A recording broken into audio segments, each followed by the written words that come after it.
Hello everyone, स्वागत है आपका पार्थिव अचीवर्स में। लास्ट क्लास में हमने विटामिन्स पढ़ा था। कुछ दिन की गैपिंग हो गई थी ड्यू टू सम रीजंस। आज से हम बायो स्टार्ट करेंगे। पहले हम अपना बायो वाला पोर्शन कंप्लीट कर लेंगे, फिर उसके बाद हम अपना कंप्लीट करेंगे केमिस्ट्री और फिजिक्स वाला पोर्शन। तो आज से हम शुरू करेंगे हमारा बायो वाला पोर्शन, जिसमें कि एक वीडियो हमारी आ चुकी है, वो थी विटामिन्स पे वीडियो। आज से हम ह्यूमन बॉडी सिस्टम्स को स्टार्ट करेंगे कि ह्यूमन बॉडी सिस्टम क्या होता है। ये भी एक बहुत इंपॉर्टेंट पार्ट है, इससे भी बहुत सारे क्वेश्चन आते हैं। तो चलिए इसको शुरू करते हैं।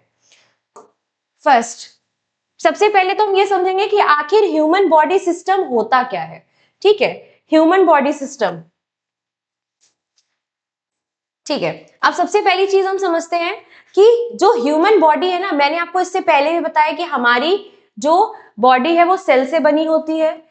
सेल से मिलके क्या बनता है? टिश्यू। कोशिका से मिलके क्या बनता है? ऊतक बनते हैं।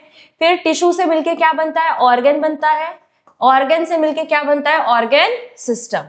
विभिन्न अंग, पूरा अंगों का तंत्र बन जाता है। ठीक है, ऑर्गन सिस्टम, अंगों का तंत्र।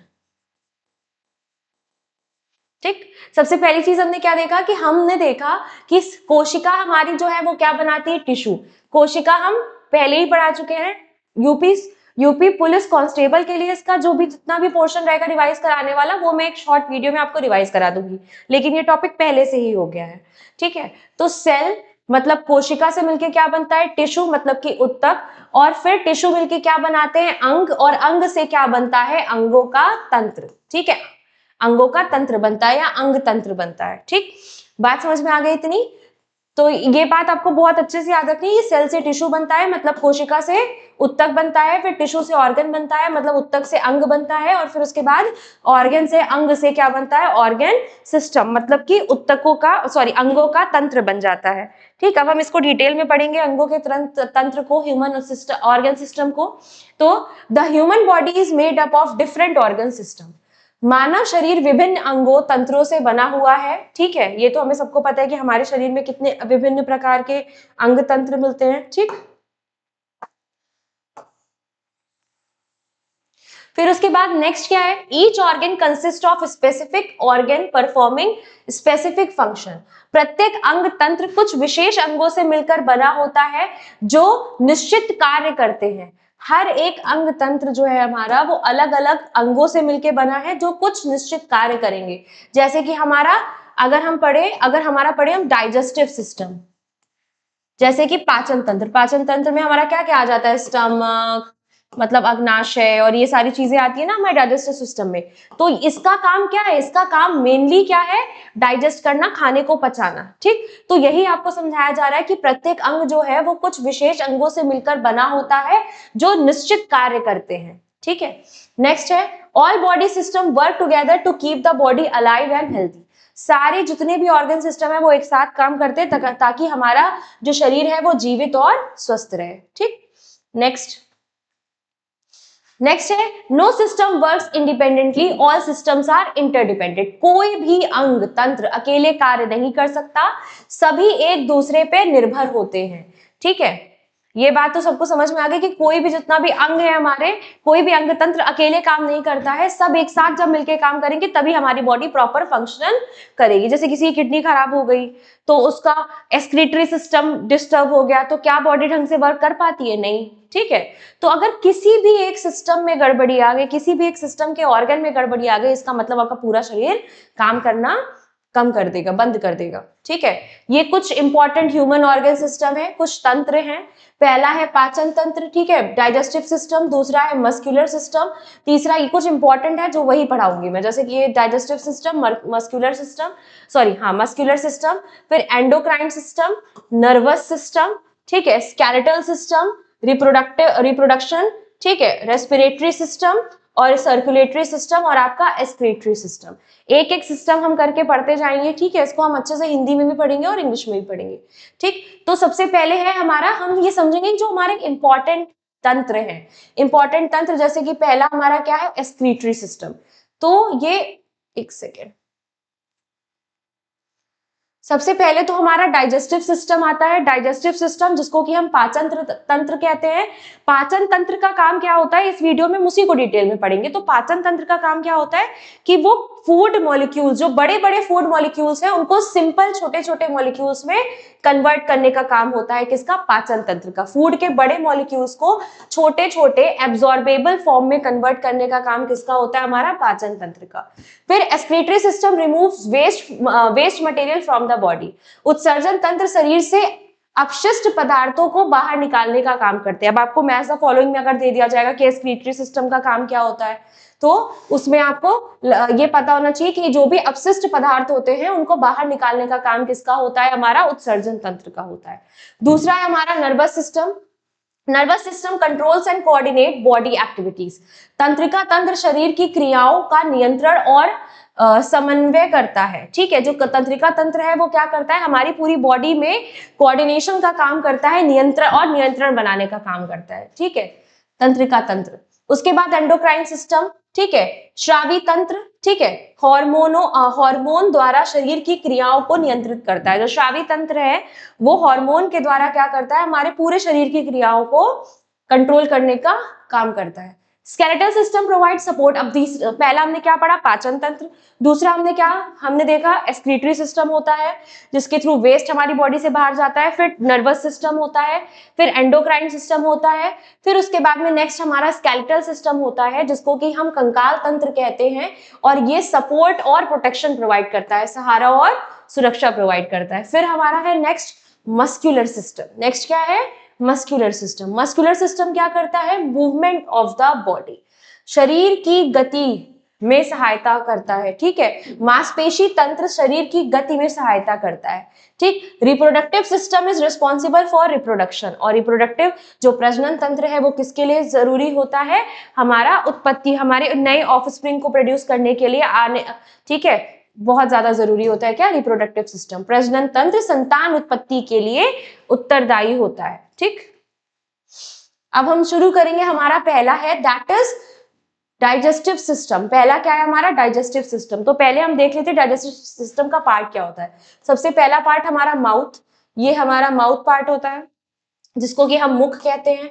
फेरिंग्स, ग्रसनी, इसके बाद यहाँ पे आती है फेरिंग्स मतलब कि ग्रसनी। ठीक, फिर आता है हमारा ईसोफेगस जिसमें ऐसे ऐसे मूवमेंट करके हमारा खाना कहाँ पहुंचता है, स्टमक में पहुंच जाता है। कहाँ पहुंचता है, सबसे पहले स्टमक में पहुंचता है। ये बहुत आपको सीक्वेंस बहुत अच्छे से याद होना चाहिए कि सबसे पहले हमारा माउथ से खाना कहाँ गया, ईसोफेगस में, माउथ से हमारा फेरिंग्स में गया, मुख से हमारा किस में गया, ग्रसनी में, फिर उसके बाद ईसोफेगस में जाता है, ईसोफेगस के बाद में स्टमक में जाता है, स्टमक में जाने के बाद में स्मॉल इंटेस्टाइन में जाता है, स्मॉल इंटेस्टाइन में जाने के बाद में लार्ज इंटेस्टाइन में जाने के बाद बाहर चला जाता है हमारे शरीर से। ठीक है, तो ये आपको सीक्वेंस बहुत अच्छे से याद होना चाहिए कि सबसे पहली चीज माउथ में जाके फेरिंग्स में जाता है, फेरिंग्स में जाने के बाद में ईसोफेगस में जाता है, फिर स्टमक में जाता है, फिर स्मॉल इंटेस्टाइन में जाता है, और फिर उसके बाद में किस में जाता है, लार्ज इंटेस्टाइन में जाता है। ठीक है, तो सबसे पहले मुख में गया, फिर ग्रसनी में गया, फिर ग्रास नली में गया, फिर आमाशय में गया। सॉरी, इससे पहले मैंने स्टमक को अग्नाशय बोल दिया था, बट इसको आमाशय बोलते हैं। फिर आमाशय में गया, फिर उसके बाद में हमारा किस में गया, हमारा फिर फूड गया, खाना गया हमारा बड़ी आंत, छोटी आंत में, फिर उसके बाद किस में गया, बड़ी आंत में, और फिर उसके बाद में ये मलाशय से बाहर चला जाता है। इतनी बात समझ में आ गई सबको। ठीक है, फिर अब उसके बाद में हमने ये पूरा देख लिया, अब हम इसको और डिटेल में पढ़ते हैं। एक कुछ चीजें मैं कुछ पार्ट आपको अपने इंपॉर्टेंट है वो बता देती हूँ। ठीक है, सबसे पहली चीज तो ना हमारे स्टमक के पार्ट क्या क्या होते हैं, स्टमक के पार्ट। ठीक है, ये पढ़ लेते हैं कि हमारे पेट के पार्ट क्या क्या होते हैं।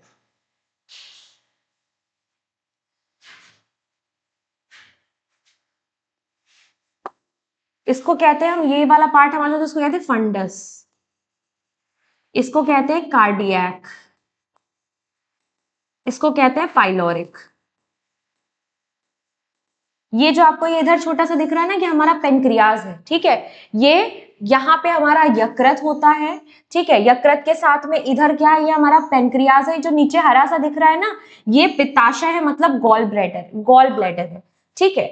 उसके बाद हम छोटी आंत पे आ जाते हैं। छोटी आंत का पार्ट क्या होता है, जेजुनम इलियम और जजनम इलियम और सीकम, जजनम सीकम इलियम, ठीक है। जजनम सीकम और इलियम ये किसका पार्ट होता है, हाँ, जजनम सीकम और इलियम ये किसका पार्ट होता है, ये हमारा पार्ट होता है स्मॉल इंटेस्टाइन का, ठीक है। किसका पार्ट होता है हमारा, स्मॉल इंटेस्टाइन का, ठीक है।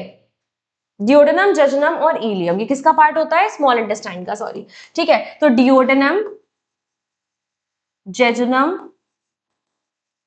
और इलियम ये हमारा किसका पार्ट होता है, ये हमारा पार्ट होता है स्मॉल इंटेस्टाइन का, मतलब कि छोटी आंत का। छोटी आंत का पार्ट क्या क्या होता है हमारा, डिओडेनम, जेजुनम और इलियम। हमने आपको स्टमक का क्या पार्ट बताया, फंडस, कार्डियक और पाइलोरिक। बस इतने छोटे से नाम आप याद रखिए, इससे ज्यादा आपको जानने की जरूरत नहीं है, ठीक है। छोटी आंत क्या होता है, छोटी आंत में क्या क्या था, डिओडेनम, जेजुनम और इलियम। फिर उसके बाद में हमारा आ जाता है बड़ी आंत। बड़ी आंत का पार्ट क्या है, कोलन, सीकम और रेक्टम। कोलन, सीकम और रेक्टम ये किसका पार्ट है, ये पार्ट है हमारा बड़ी आंत का, जिसको कि क्या कहते हैं, कोलन को कहते हैं आरोही, ठीक है। कोलन अलग अलग पार्ट्स में डिवाइडेड होता है। कोलन अलग अलग पार्ट्स में डिवाइड होता है, जिसको कहते हैं असेंडिंग कोलन, ट्रांसवर्स कोलन और डिसेंडिंग कोलन। तीन पार्ट होते हैं कोलन के। असेंडिंग कोलन जिसको कि आरोही बड़ी आंत कहते हैं, डिसेंडिंग ओके, उसके बाद में आता है ट्रांसवर्स कोलन जिसको कि अनुप्रस्थ बड़ी आंत कहते हैं। फिर आता है हमारा डिसेंडिंग कोलन जिसको कि अवरोही बड़ी आंत कहते हैं। बात समझ में आ गई सबको, ठीक है। फिर उसके बाद में नेक्स्ट पार्ट हमारा क्या है, नेक्स्ट पार्ट है हमारा, ये हमारा सीकम और रेक्टम, मैंने आपको बताया कोलन, सीकम और रेक्टम, ठीक है। तो ये कुछ हमने अपने पार्ट्स पढ़ लिए। मेन इसमें जो आपको याद रखना है, ये तो बस आपको एक आइडिया होना चाहिए क्या किसका पार्ट है। मेन जो आपको याद रखना, वो याद ये रखना है कि कैसे कैसे जाता है, माउथ से फेरिंग्स, फेरिंग्स से ईसोफेगस, ईसोफेगस से किस में जाता है, ईसोफेगस से जाता है हमारा स्टमक में। यहाँ पे स्टमक में जाने के बाद फिर हमारा किस में जाता है, छोटी आंत में, छोटी आंत से बड़ी आंत में, बड़ी आंत से कहाँ चला जाता है, फिर हम मलाशय से हमारा शरीर के बाहर चला जाता है। बात समझ में आ गई इतनी। ये हमारा लिवर है, इसके जस्ट नीचे जो हरी हरी ये हरा हरा ऑर्गन प्रेजेंट है, इसको हम क्या कहते हैं, इसको हम कहते हैं, ये हमारा है गॉल ब्लैडर जिसको कि पित्ताशय भी कहते हैं, ठीक है। और ये हमारा क्या है, इधर ये हमारा, मैंने जैसे आपको बताया कि हमारा आमाशय है, ठीक है। आमाशय, स्टमक को क्या कहते हैं, आमाशय कहते हैं, ठीक। और ये हमारा क्या है, ये हमारा अग्नाशय है जिसको कि पेनक्रियास कहते हैं।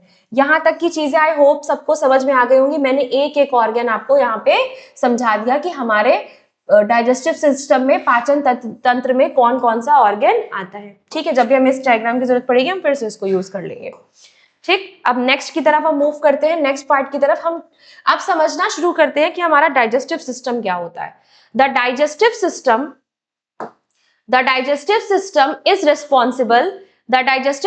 responsible for digestion. पाचन तंत्र भोजन के पाचन के लिए उत्तरदायी होता है। मैंने आपको पहले ही बताया कि पाचन तंत्र का काम ही क्या होता है, भोजन को पचाना। It converts complex food into simpler soluble substance, या जटिल भोजन को सरल और घुलनशील पदार्थों में बदल देता है, ठीक है। जो जटिल हमारा बड़ा बड़ा सा जो खाना हम खाते हैं ना, उसको और छोटे छोटे पदार्थों में कन्वर्ट करके, ताकि वो घुल जाए, हमारा जितना भी न्यूट्रिएंट्स है वो सारा हमारी बॉडी में पहुंच जाए।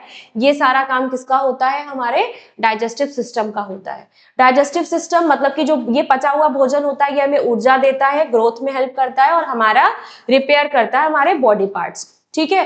भोजन शरीर को ऊर्जा, वृद्धि और मरम्मत प्रदान करता है, ठीक। नेक्स्ट है हमारा organ of digestive system. Organ of digestive system में हमने पहले ही आपको बताया था कि सबसे पहले हमारा क्या आता है, माउथ, ठीक है। माउथ में क्या क्या प्रेजेंट होता है हमारा, माउथ में, मुख में प्रेजेंट होता है हमारे टीथ, मतलब कि दांत, ठीक है। दांत के साथ साथ हमारा क्या प्रेजेंट होता है, सलाइवरी ग्लैंड,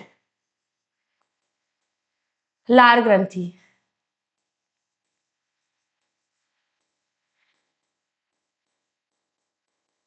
लार ग्रंथि के साथ साथ क्या प्रेजेंट होता है हमारे मुख में, साथ में हमारे टंग प्रेजेंट होती है, जीभ, ठीक।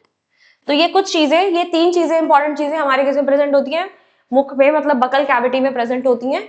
Food is chewed and mixed with saliva, यहाँ पे भोजन को चबाया जाता है और लार में मिलाया जाता है। भोजन को चबाने के बाद लार में मिलाने का काम किसका होता है? मुख में ये सारा काम होता है। सलाइवा, सलाइवरी ग्लैंड मतलब लार ग्रंथि से प्रोड्यूस होता है हमारा लार। लार ग्रंथि से क्या बनता है? लार बनती है, ठीक है। लार बनने के साथ साथ में ये करती क्या है? लार में होता है हमारा सलाइवरी अमाइलेज। क्या होता है? सलाइवरी अमाइलेज होता है और ये स्टार्च को कन्वर्ट करना शुरू कर देता है। स्टार्च को ब्रेक डाउन करके इसको छोटे छोटे पदार्थों में कन्वर्ट करने का काम किसका होता है? हमारा मुख का होता है, ठीक है। मुख क्या करता है हमारा?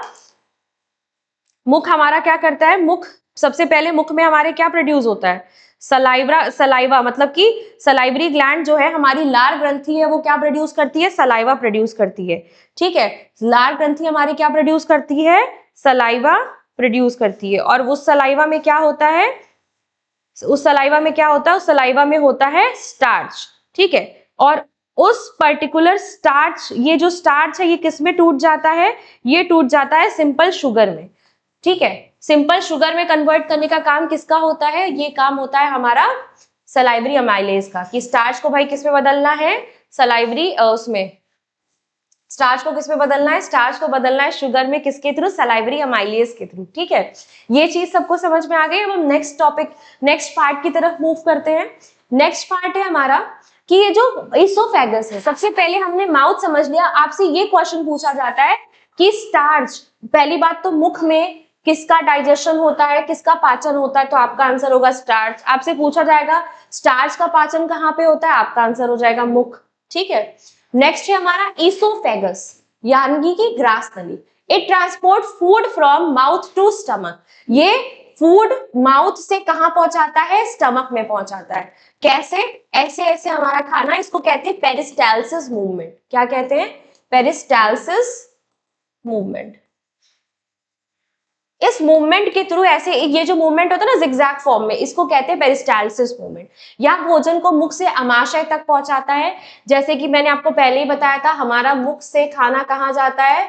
मुख से खाना हमारा जाता है सबसे पहले फेरिंग्स में, फिर उसके बाद ग्रास नली में जाता है, मतलब कि इसोफेगस में जाता है। फिर इसोफेगस में जाने के बाद ये खाना कहाँ पहुंच जाता है? फिर पहुंच जाता है स्टमक, ठीक है, स्टमक में। यहाँ पे इसोफेगस में कोई डाइजेशन नहीं होता। आपको हो सकता है कि ऐसे क्वेश्चन थोड़ा टफ बनाने के लिए ऐसे पूछ लिया जाए कि इसमें से किसका पाचन इसोफेगस में यानी कि ग्रास नली में होता है, तो आपको बहुत सारे ऑप्शन दे दिए जाएंगे। लास्ट में ऑप्शन दे दिया जाएगा नन ऑफ द अबव। तो आपका आंसर क्या होना चाहिए? नन ऑफ द अबव, क्योंकि इसोफेगस में किसी भी पर्टिकुलर चीज का डाइजेशन नहीं होता। नेक्स्ट है हमारा स्टमक, आमाशय। Food is mixed with gastric juice. भोजन गैस्ट्रिक रस से मिलता है। अभी मैं आपको इसमें डिटेल में समझाऊंगी गैस्ट्रिक जूस क्या होता है, ठीक है। तो सबसे पहली चीज, फूड जो है वो मिक्स हो जाता है किसमें? गैस्ट्रिक जूस से मिक्स हो जाता है। भोजन गैस्ट्रिक रस से मिल जाता है इसमें। गैस्ट्रिक जूस में क्या होता है? HCl, पेप्सिन और भी बहुत सारी चीजें होती है, हम इसको आगे बढ़ाएंगे। गैस्ट्रिक रस में HCl और पेप्सिन होता है। Protein digested starts in stomach. अब आपको ये पूछा जाएगा किस चीज का पाचन आपके स्टमक में शुरू होता है, तो आंसर क्या होगा? प्रोटीन। स्टार्च का डाइजेशन कहाँ शुरू होता है? ये हमारा शुरू हो गया था कहाँ पे? मुख में, सलाइवा के थ्रू। सलाइवरी अमाइलेज कर रहा था ये काम, ठीक है। और ये क्या करता है? ये प्रोटीन का पाचन शुरू कर देता है हमारा आमाशय, ठीक। अब आते हैं गैस्ट्रिक जूसेस पे। आमाशयी रस, gastric juices is secreted by gastric gland of the stomach. Gastric juice को, ये आपको पता है ऐसे मैच द फॉलोइंग में आ जाएगा। Gastric juice is secreted bye, ये तो आप नाम से ही जान सकते हैं, फिलहाल ऐसे करके आपको मैच द फॉलोइंग में दे सकता है। गैस्ट्रिक जूस को कौन सेक्रेट करता है? Gastric gland. गैस्ट्रिक रस आमाशय की गैस्ट्रिक ग्रंथियों द्वारा स्रावित किया जाता है, ठीक है। It helps in digestion of food mainly protein, और यह भोजन पाचन में सहायता करता है विशेषकर प्रोटीन के। Gastric juice is acidic in nature, बहुत इंपॉर्टेंट, मोस्ट इंपॉर्टेंट, कि गैस्ट्रिक जूस का कैसा नेचर होता है? तो योर आंसर विल बी अम्लीय, एसिडिक होता है, ठीक। Components of gastric juice, gastric juice के घटक क्या क्या होता है गैस्ट्रिक जूस में? सबसे पहली चीज आपका HCl होता है। सबसे पहली चीज क्या होता है आपका HCl। ये एसिडिक मीडियम प्रोवाइड करता है, ये अम्लीय माध्यम प्रोवाइड करता है स्टमक में।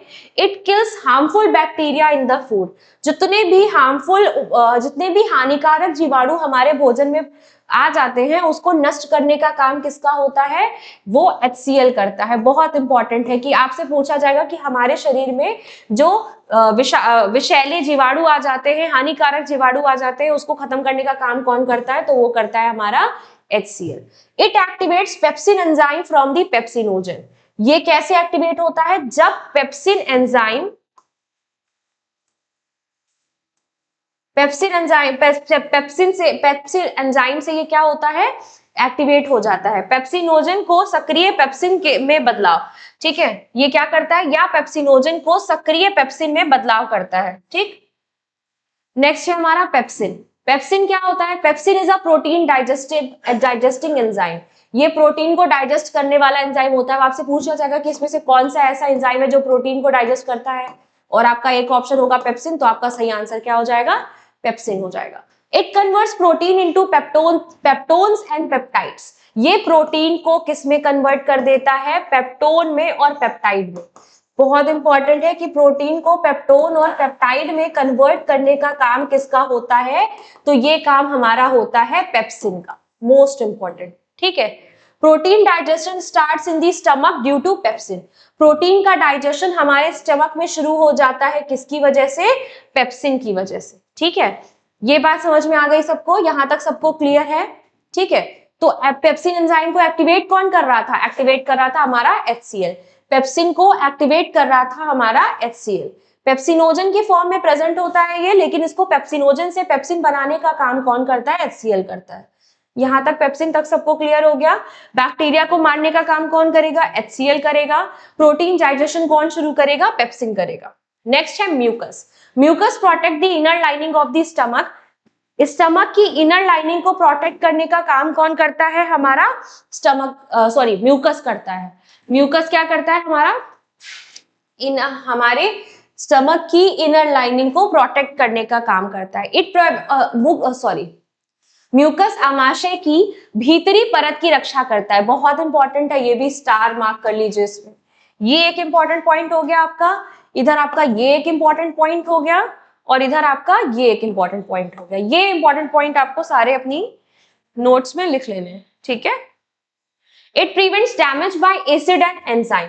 जो भी एसिड और एंजाइम के थ्रू डैमेज होगा उससे बचाता है हमारा म्यूकस, या अम्ल और एंजाइम से होने वाली क्षति को रोकता है। ठीक, नेक्स्ट है रेनिन। रेनिन जो है ना वो छोटे बच्चों में ही प्रेजेंट होता है, इन्फेंट्स में ही, शिशुओं में ही प्रेजेंट होता है। Rennin in present only in infants. Rennin केवल शिशुओं में पाया जाता है। बहुत इंपॉर्टेंट, अगर थोड़ा सा और टफ लेवल करने की कोशिश करेंगे तो ये क्वेश्चन भी दे सकते हैं। Rennin is also very important. It helps in digestion of milk protein. ठीक है, जो कैसीन करके एक मिल्क प्रोटीन होता है उसके डाइजेशन में ये क्या करता है, उसके पाचन में ये सहायता करता है। कौन, रेनिन। पहला पॉइंट, ये सिर्फ इन्फेंट्स में होता है, मतलब सिर्फ शिशुओं में पाया जाता है। दूसरा पॉइंट कि ये मिल्क प्रोटीन जो कि कैसिन करके है उसको डाइजेस्ट करने का काम करता है। अब आते हैं function of gastric juice. Gastric juice का काम क्या है, प्रोटीन का डाइजेशन, आमाशय में शुरू करने का काम। हार्मफुल बैक्टीरिया जो HCl करेगा, ये कौन करेगा, पेप्सिन एंजाइम करेगा। ठीक है, फूड को सेमी लिक्विड फॉर्म मतलब काइम में कन्वर्ट करना। जब ये सारे गैस्ट्रिक जूस से मिल जाता है ना हमारा खाना, तो उसको हम क्या कहते हैं, उसको हम काइम बोलने लगते हैं। क्या कहने लगते हैं, काइम कहने लगते हैं। ठीक है, अर्धद्रव रूप होता है ये खाने का। ठीक, नेक्स्ट, इसके कुछ important facts that you have to always remember. जो इंपॉर्टेंट पॉइंट है जो आपको हमेशा याद रखने, वो ये है कि गैस्ट्रिक जूस है वो किसमें जाके सेक्रीट होता है, आमाशय में। ठीक है, एसिड कहाँ पे प्रेजेंट होता है, HCl। जो कौन सा एसिड गैस्ट्रिक जूस में प्रेजेंट होता है, HCl प्रेजेंट होता है। प्रोटीन का डाइजेशन कहाँ शुरू हो जाता है, तो आपका प्रोटीन का पाचन कहाँ शुरू हो जाता है, स्टमक पे। Enzyme for protein digestion, protein के डाइजेशन के लिए कौन सा एंजाइम होता है, पेप्सिन। प्रोटेक्टिव सब्सटेंस जो कि स्टमक में प्रेजेंट होता है वो कौन सा होता है, म्यूकस। ठीक है, नेक्स्ट है small intestine. It is the longest part of the alimentary canal. Most important question आपसे ऐसे पूछ जाएगा, छोटी आंत है ना, कौन सा इंपॉर्टेंट, ये इंपॉर्टेंट क्वेश्चन पूछ जाएगा, कौन सा ऐसा हमारा भाग है पाचन तंत्र का जो सबसे लंबा होता है, पाचन नली का सबसे लंबा भाग है, तो वो है हमारा छोटी। ठीक, अच्छे से याद रखेंगे इसको। कंप्लीट डाइजेशन अकर्स हियर, पूर्ण पाचन यही हो जाता है। ठीक है, absorption of the nutrients take place here. Most important कि जो हमारा एब्जॉर्प्शन है खाने का, ठीक है, वो कहाँ होता है, वो हमारा छोटी आंत में होता है। पहला इंपॉर्टेंट पॉइंट, सबसे लंबा पार्ट है ये। दूसरा इंपॉर्टेंट पॉइंट कि ये एब्जॉर्प्शन, न्यूट्रिएंट्स के एब्जॉर्प्शन में हेल्प करता है। इसमें बाइल जूस, पेनक्रियाटिक जूस और इंटेस्टाइनल जूस यहाँ पे आके काम करते हैं।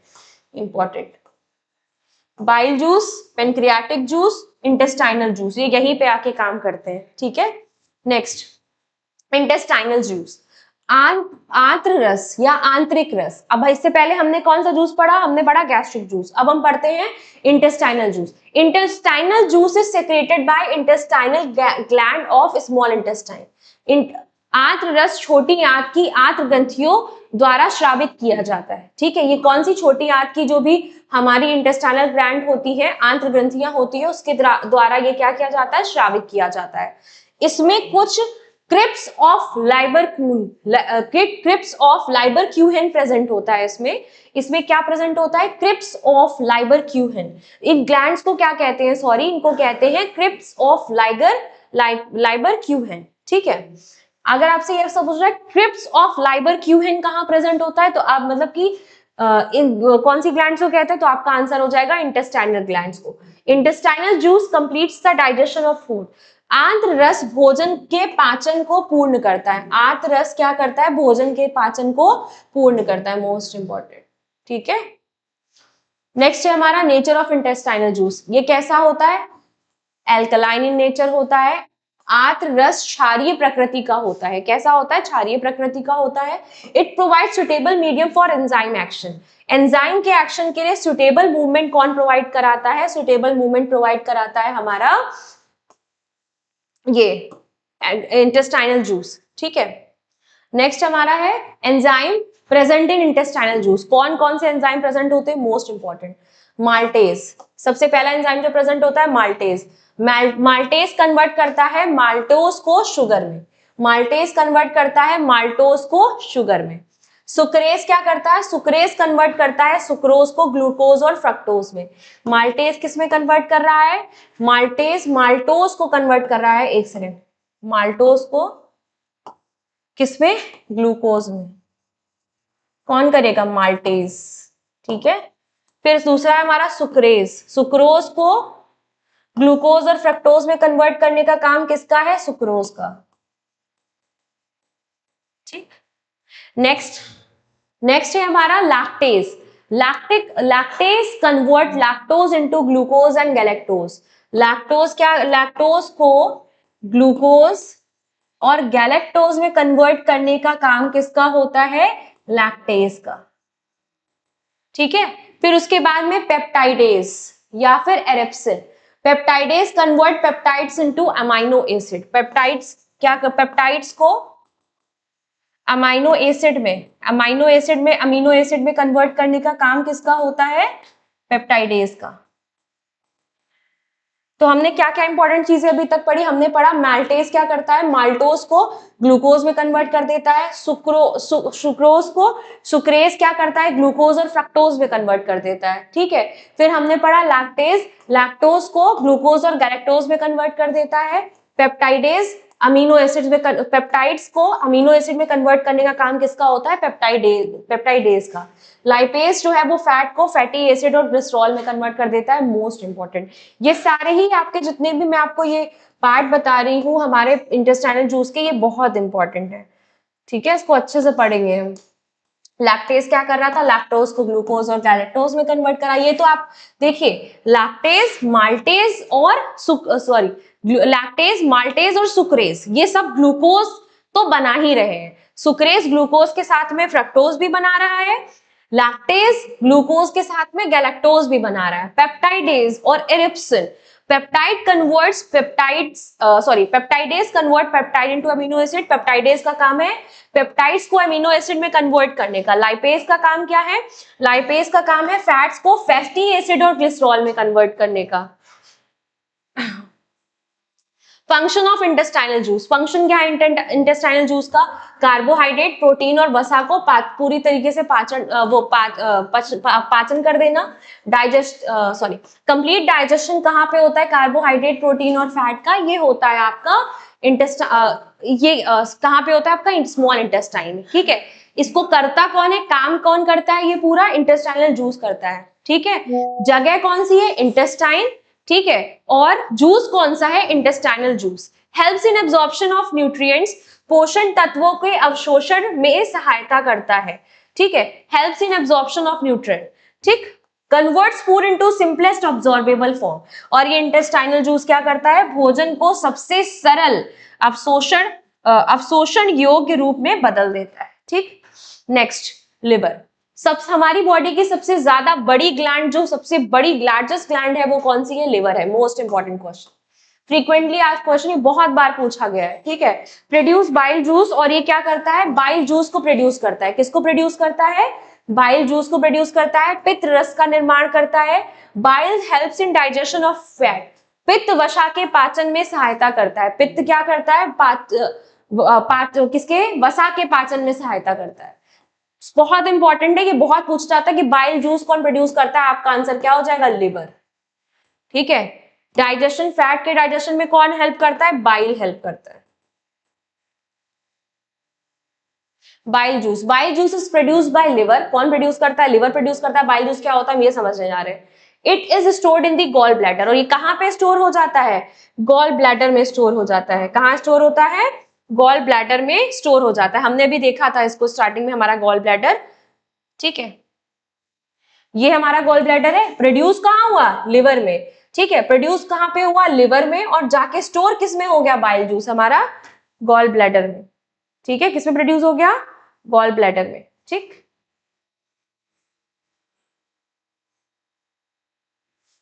हाँ, it bile juice helps in the digestion of fat. Bile juice किसके डाइजेशन में हेल्प करता है? हमारे वसा के digestion. Nature of the bile juice, alkaline nature का होता है। ठीक है, बस हमारा गैस्ट्रिक जूस जो था ना, गैस्ट्रिक रस, वो सिर्फ हमारा एसिडिक था। ठीक, बाकी सब हमारा क्या है? एल्कलाइन नेचर का है।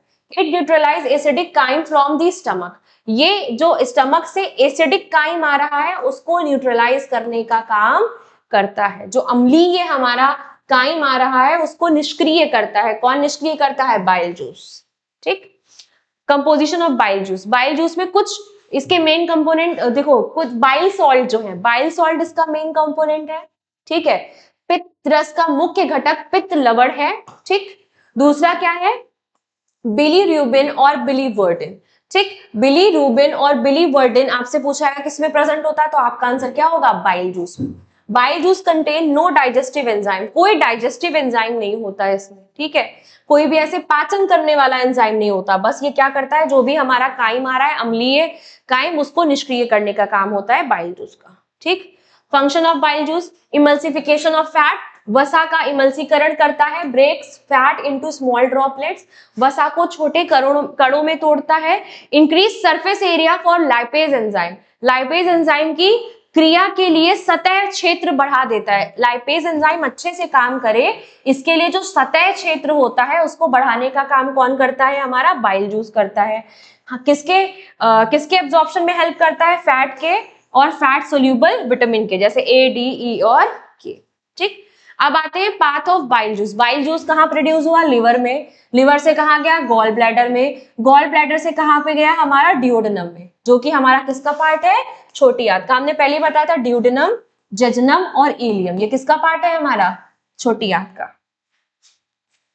पेनक्रियास सेक्रीट पेनक्रियाटिक जूस, इसमें ये क्या सेक्रीट करता है? पेनक्रियाटिक जूस को सेक्रीट करता है। और ये किसमें हेल्प करता है? कार्बोहाइड्रेट के, प्रोटीन के और फैट के डाइजेशन में। ठीक है, पेनक्रियाटिक जूस इसमें हेल्प करता है। पेनक्रियाटिक जूस के बारे में समझ लेते हैं कि ये कौन सेक्रीट करता है? इसको पेनक्रियास सेक्रीट करता है। कहां पे जाके रिलीज होता है? डिओडेनम में। हमारा जो बाइल जूस है, बाइल जूस भी डिओडेनम जा रहा है, छोटी आंत, और पेनक्रियाटिक जूस भी जो है वो किस में जा रहा है, हमारा छोटी आंत में जा रहा है। Pancreatic juice helps in digestion of carbohydrate, proteins and fats. Pancreatic juice भी किसमें हेल्प करता है, कार्बोहाइड्रेट, प्रोटीन और फैट के डाइजेशन। अब हम आ जाते हैं पेनक्रियाटिक जूस में कौन कौन से हमारे एंजाइम प्रेजेंट होते हैं। पहला तो एमाइलेज, दूसरा trypsin. Amylase convert starch into maltose. Amylase starch को किसमें कन्वर्ट करता है, माल्टोज में, ठीक। ट्रिप्सिन प्रोटीन को पेप्टाइड्स में कन्वर्ट करता है। ट्रिप्सिन क्या करता है, प्रोटीन को पेप्टाइड्स में कन्वर्ट करता है, ट्रिप्सिन, ठीक। Trypsin is secreted in inactive form, trypsinogen. Trypsin जो है वो निष्क्रिय रूप में होता है श्रावित, जिसको कि हम ट्रिप्सिनोजन कहते हैं। लाइपेज जो है किसको कन्वर्ट करता है, लाइपेज जो है वो फैट्स को किसमें कन्वर्ट करता है, फैटी एसिड में कन्वर्ट करता है, ठीक है। लाइपेज इसमें भी होता है, लाइपेज फैट्स को किसमें कन्वर्ट करता है, फैटी एसिड में। फिर और न्यूक्लियेज होता है जो कि न्यूक्लियाइक एसिड को किसमें कन्वर्ट कर देता है, न्यूक्लियोटाइड्स में, ठीक। Functions of pancreatic juice, digestion में हेल्प करता है, ठीक है। किसमें हेल्प करता है, helps in the digestion of all major food components, provide alkaline medium for the enzyme action, enzyme क्रिया के लिए क्षारीय माध्यम प्रदान करता है, plays an important role in complete digestion, पूर्ण पाचन में महत्वपूर्ण भूमिका निभाता है, ठीक। नेक्स्ट हमारा पेनक्रियाटिक जूस का क्या पाथ है, पेनक्रियास से, पेनक्रियाटिक डक्ट से होते हुए किसमें चला जाता है, ये डिओडेनम में चला जाता है। पहले ही बता दिया मैंने, ये दोनों ही डिओडेनम में जाते हैं। इंपॉर्टेंट चीज जो आपको याद रखनी है कि पेनक्रियाटिक जूस को कौन सिक्रिएट करता है, अग्नाशयी सिक्रिएट करता है, मतलब कि हमारा पेनक्रियाज ही सिक्रिएट करता है। पेनक्रियाटिक जूस का नेचर कैसा होता है, क्षारीय। एंजाइम डाइजेस्टिंग प्रोटीन, इसमें कौन सा ऐसा प्रोटीन है जो, मतलब ऐसा कौन सा एंजाइम है जो प्रोटीन को डाइजेस्ट करता है, वो है हमारा ट्रिप्सिन। फैट्स को कौन सा एंजाइम इसमें हमारा है जो फैट्स को पाचन करता है, जिसका मतलब वसा का पाचन करने का काम कौन करता है, तो वो है हमारा लाइपेज, ठीक है। फिर उसके बाद हमारा आ जाता है pancreatic juice. Pancreatic juice acts in small intestine, ये किसमें एक्ट करता है, स्मॉल इंटेस्टाइन में एक्ट करता है। बात समझ में आ गई इतनी सबको, ठीक है। अब हम आगे मूव करते हैं, लगभग ये हमारा खत्म ही होने वाला है चैप्टर। अब हम आने वाले हैं लार्ज इंटेस्टाइन में। बड़ी आंत क्या करती है, एब्जॉर्प्शन करती है वाटर का और मिनरल्स का। बहुत इंपॉर्टेंट, आपसे पूछेगा बड़ी आंत में क्या होता है, तो बड़ी आंत में वाटर और मिनरल्स का एब्जॉर्प्शन होता है, मतलब कि अवशोषण होता है। फीसेस यहीं पे बनता है। हमारा जो मल है, मल का निर्माण कहाँ होता है, हमारा लार्ज इंटेस्टाइन में होता है। नेक्स्ट, रेक्टम और anus. Rectum stores faeces temporarily, मलाशय मल को अस्थायी रूप से संचित करता है। Anus removes the waste from the body, और गुदा द्वारा अपशिष्ट बाहर निकल जाता है, ठीक है। नेक्स्ट है हमारा मेन प्रोसेस ऑफ डाइजेशन। पहला प्रोसेस जो है डाइजेशन का, इंजेशन, दूसरा डाइजेशन, तीसरा एब्जॉर्प्शन, चौथा असिमिलेशन, फिफ्थ है हमारा इजेशन, ठीक है। तो पहला जो है वो हमारा इंजेशन है, जिसमें क्या होता है, भोजन ग्रहण करते हैं हम। दूसरा डाइजेशन है, जिसमें कि भोजन को हम सरल पदार्थों में कन्वर्ट करते हैं। तीसरा हमारा एब्जॉर्प्शन है, जिसमें पोषण तत्वों का रक्त में अवशोषण होता है, पोषक तत्वों का रक्त में अवशोषण होता है। फिर है assimilation, use of nutrients by body cell, कोशिकाओं द्वारा पोषक तत्वों का उपयोग। Egestion, removal of undigest food, अपाचित भोजन का निष्कासन। ये कौन करता है, ये पूरा प्रोसेस है हमारा किसका, डाइजेशन का, पाचन की मुख्य क्रिया है। तो बस यहाँ हमारा डाइजेशन वाला टॉपिक खत्म हो जाता है। अब हम नेक्स्ट वीडियो में इसकी हम प्रैक्टिस भी कराएंगे, लेकिन पहले हम सारे कंसेप्ट पूरे कर देंगे, ठीक है। अब मिलते हैं हम नेक्स्ट वीडियो में, तब तक के लिए बाय बाय।